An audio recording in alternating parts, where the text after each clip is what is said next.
Hello, आज आहे नागपंचमी आणि पहिला श्रावण सोमवार. तर सर्वप्रथम नागपंचमी आणि श्रावण सोमवारच्या सर्वांना खूप खूप शुभेच्छा.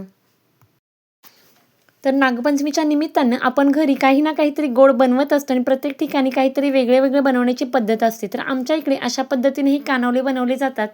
हे बनवण्यासाठी मी अगोदर खोबरं घेतलं होतं. खोबरं छान असं बारीक करून घेतलं. यानंतर कढई ठेवून कढईमध्ये थोडंसं तूप घातलेलं आहे आणि बारीक केलेलं खोबरं आपल्याला या तुपामध्ये छान असं परतून घ्यायचं आहे. खोबरं अगदी 2 ते 3 मिनिटं परतल्यानंतर त्याच्यामध्ये आता आपण गूळ टाकलेला आहे. गूळ देखील छान असा हलवून घ्यायचा आहे. जर आपल्याला साखर हवी असेल तर आपण साखर देखील टाकू शकतो.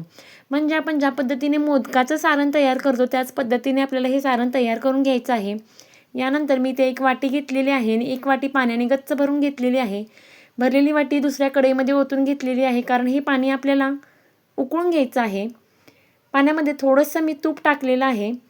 आपण बनवत आहोत कानवले बनवण्यासाठी लागणारे पीठ. तर पाण्यामध्ये मीठ देखील टाकून घेतलेलं आहे आणि आपण ज्या वाटीने पाणी मोजून घेतलं होतं त्याच वाटीने पीठ देखील मोजून घेतलेलं आहे. आणि ते पीठ आता आपण उकळलेल्या पाण्यामध्ये टाकायचं आहे आणि अशा पद्धतीने हलवायचं आहे.